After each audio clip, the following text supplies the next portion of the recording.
Bismillahirrahmanirrahim. Assalamualaikum warahmatullahi wabarakatuh. Salam cerdik bagi kita semua. Apa kabarnya? Semoga dalam keadaan sehat ya. Serta senantiasa diberikan kekuatan oleh Allah Subhanahu wa taala dan kemudahan dalam menimba ilmu. Baik, sebelum kita melanjutkan ke pelajaran, sebelumnya mari kita berdoa terlebih dahulu. Berdoa dalam hati, berdoa dimulai.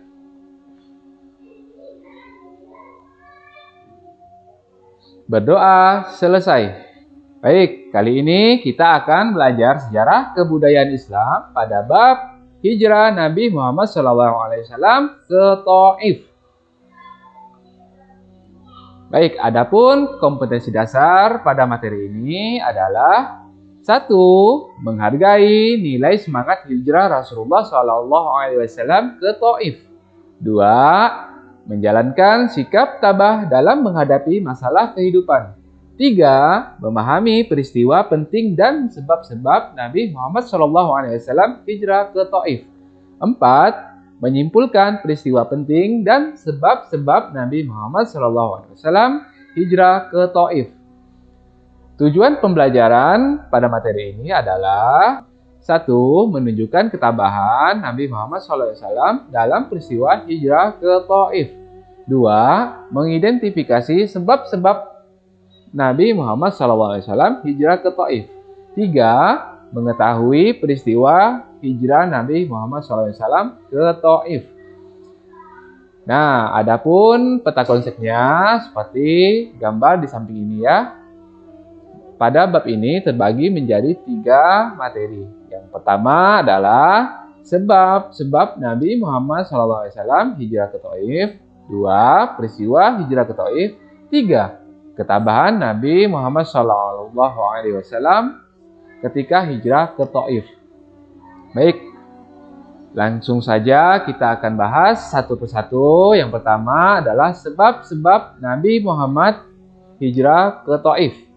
Nah, tahukah kamu Nabi Muhammad SAW terus mendakwahkan Islam walaupun menghadapi banyak rintangan dari kaum Quraisy. Kafir Quraisy itu selalu berusaha menghalangi dakwah Nabi Muhammad SAW dalam berdakwah menyebarkan agama Islam di kota Makkah. Nah, ada yang tahu kenapa kafir Quraisy menentang dakwahnya Nabi?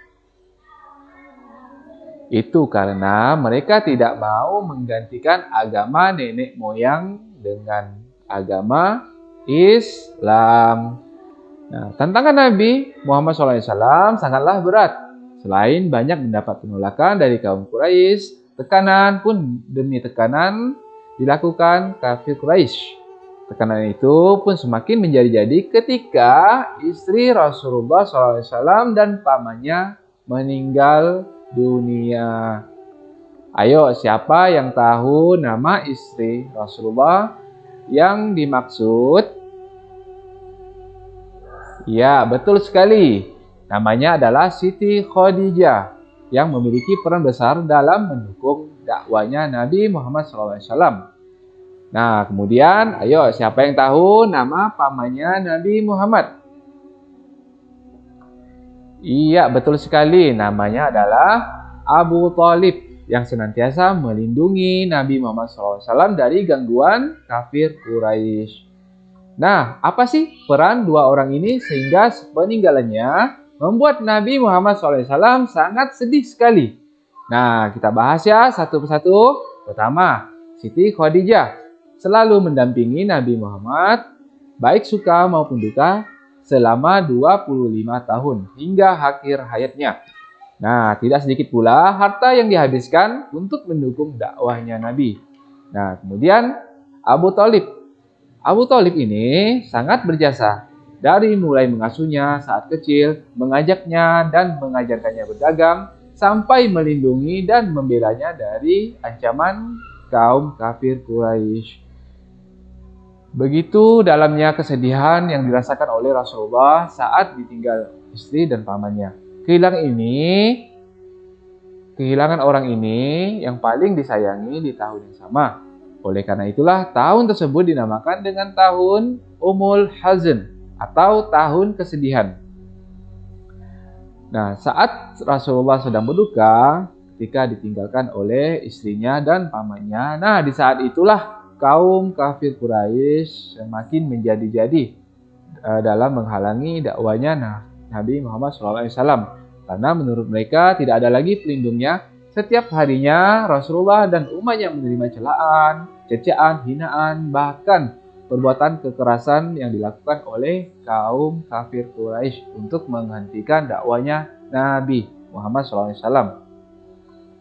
Nah, oleh sebab itu Rasulullah memutuskan hijrah ke Taif. Untuk apa? Untuk mendapat perlindungan dari saudara-saudaranya yang menjadi pemimpin kota Taif, serta menyebarkan agama Islam di sana tanpa ada gangguan kaum kafir Quraisy di Makkah.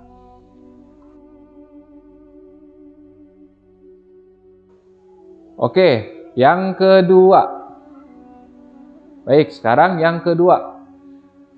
Tahukah kamu letak kota Taif itu di mana? Nah, kota Taif itu letaknya tidak jauh dari kota Mekah, sekitar 65 km di sebelah tenggara kota Mekah. Nah, bisa dilihat di peta yang di belakang ini. Nah, kedua kota ini terkenal dengan tanahnya yang subur dan udaranya yang sejuk di Jazirah Arab. Kota Taif didiami oleh penduduk dari Bani Syakif. Nah, mereka terdiri atas dua suku, yaitu Bani Ahlab dan Bani Malik. Dari Bani Syakif inilah terdapat keluarga Nabi Muhammad SAW yang bernama Kinana, Mas'ud, dan Habib. Nah, mereka bertiga memegang kekuasaan di Taif. Ketika beliau sampai ke kota Taif dan bertemu dengan saudaranya, Rasulullah pun langsung menyampaikan maksud kedatangan yang ingin menyambung tali silaturahim.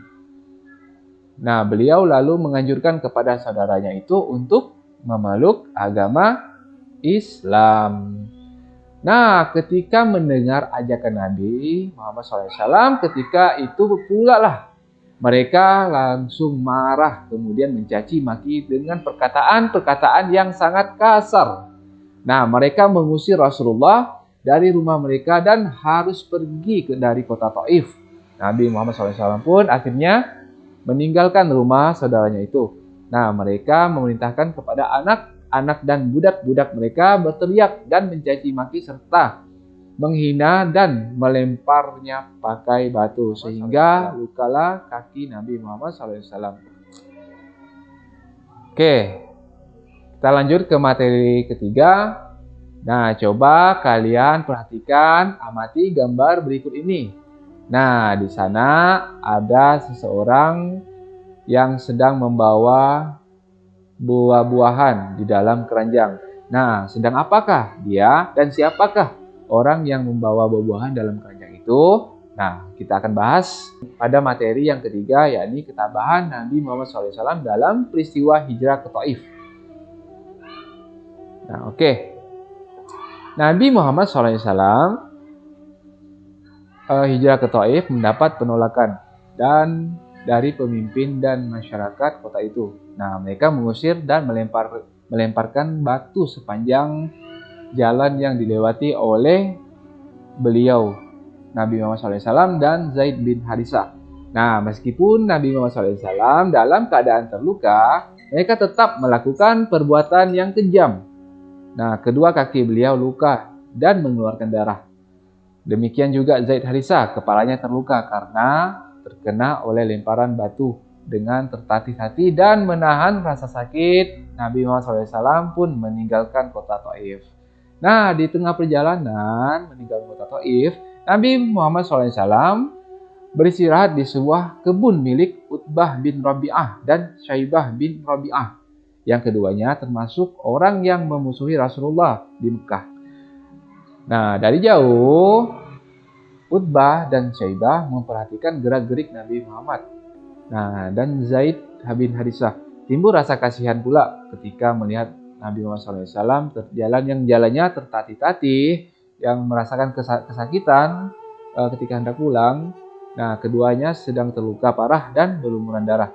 Mereka lalu menyuruh budaknya yang bernama Adas. Nah, dialah seorang yang membawakan buah-buahan yang di dalam keranjang seperti yang tadi digambar di atas. Itu adalah Adas. Nah, kenapa?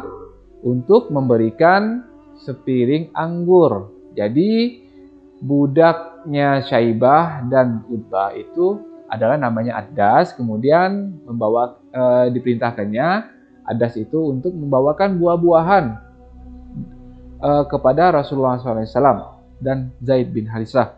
Nah, sebelum memakannya, Nabi Muhammad SAW membaca Bismillah.